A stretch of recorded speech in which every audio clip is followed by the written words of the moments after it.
In this video we are going to learn about future sentences. तो आपको पता है कि फ्यूचर सेंटेंस के लिए जब भी हम फ्यूचर टेंस के बारे में बात करते हैं तो वहाँ पे हम लोग इस्तेमाल करते हैं शैल या विल। ये दोनों मॉडल्स हैं यानी हेल्पिंग वर्ब्स हैं। क्या बात है सर, क्या बात है सर। तो इसका इस्तेमाल करते हैं फ्यूचर को दर्शाने के लिए। एग्जाम्पल देख लीजिए, कल मैं पटना जाऊंगा। अरे कौन भौंक रहा है ये बदतमीज।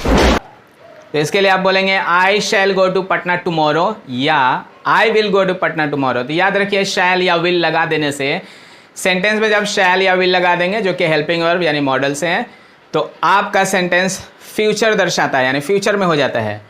तो हम सीखेंगे शैल या विल की जगह पे और क्या इस्तेमाल कर सकते हैं। What is the other option available that shows future tense, उसी के बारे में हम सीखने वाले हैं। And if you new on this channel please subscribe this channel and watch this video till the very end. So without wasting any time, let's dive in. तो जैसा मैंने बताया आज हम बात करने वाले हैं कुछ समय के बारे में ना फ्यूचर के बारे में। तो ऐसा सेंटेंस जिसमें आप फ्यूचर के बारे में बात कर रहे हैं तो वहाँ पे इस्तेमाल करते हैं हम लोग। बचपन से हम लोग जानते हैं ग्रामर में सीखते हैं शैल या विल का इस्तेमाल करते हैं। आपको पता है आई और वी के साथ शैल का इस्तेमाल करते हैं और बाकी जो सब्जेक्ट होते हैं उनके साथ आप लगाते हैं विल। लेकिन मॉडर्न इंग्लिश में आप हर सब्जेक्ट के साथ विल का प्रयोग कर सकते हैं। तो स्पोकन इंग्लिश में विल का प्रयोग ज़्यादा किया जाता है।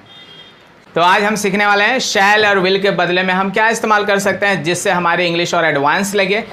तो उसी के बारे में हम बात करने वाले हैं और नेटिव स्पीकर इसका बहुत ज़्यादा इस्तेमाल करते हैं और वो है going to. Going to shall और विल की जगह पे हम इस्तेमाल करेंगे गोइंग टू। और गोइंग टू से पहले आप हेल्पिंग वर्ब लगाएंगे जो कि है इज़ एम आर। तो इज़ एम आर के बाद गोइंग टू और उसके बाद वर्ब का फर्स्ट फॉर्म का इस्तेमाल करेंगे।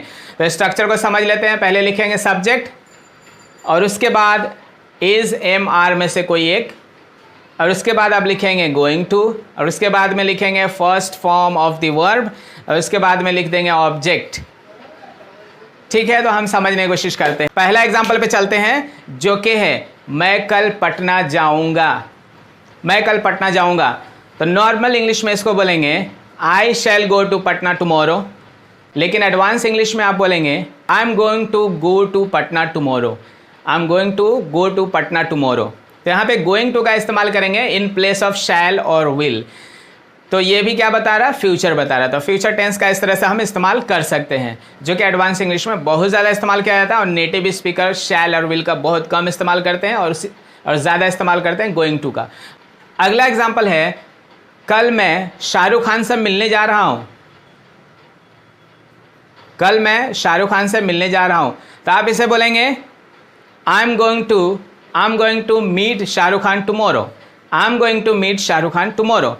और इसी तरह से बहुत सारे सेंटेंसेस आप इस्तेमाल कर सकते हैं जिसमें गोइंग टू का प्रयोग कर सकते हैं आप शैल और विल के बदले में।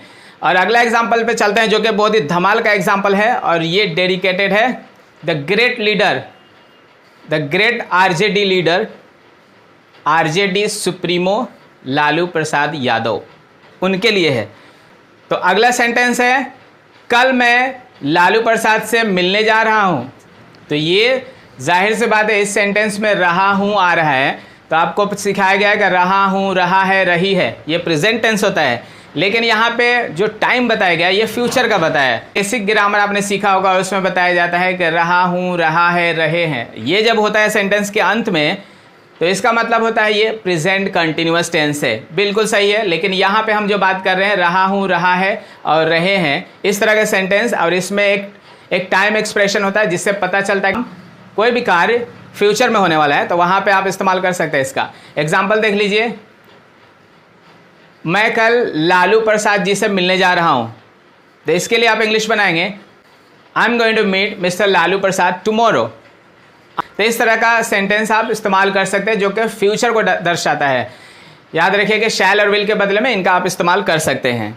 ठीक है, और अगला एग्जाम्पल पे चलते हैं जो कि है मैं एक पत्र लिखने जा रहा हूँ।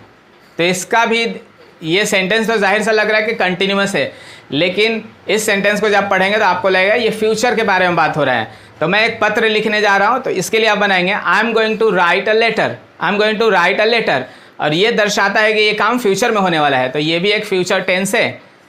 ठीक है, और उसी तरह से अगला सेंटेंस है वह एक कार खरीदने जा रही है।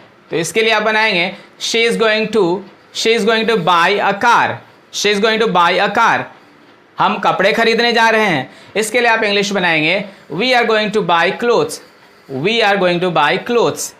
वह खाना बनाने जा रही है, तो यहाँ पे आप बोलेंगे she is going to cook food, she is going to cook food. और इसमें जितने भी सेंटेंसेस आपने देखे एग्जाम्पल में, सब में है जा रहा है, जा रहा हूँ, जा रहे हैं, लेकिन ये फ्यूचर को इंडिकेट कर रहा है, इसीलिए सारे सेंटेंसेस फ्यूचर में है। और इसमें आप शैल और विल के बजाय एडवांस इंग्लिश में is going to, are going to या एम गोइंग टू का इस्तेमाल कर सकते हैं, जैसा कि मैंने स्ट्रक्चर पहले बताया है। इसी तरह का वीडियो देखने के लिए please subscribe this channel and give a thumbs up.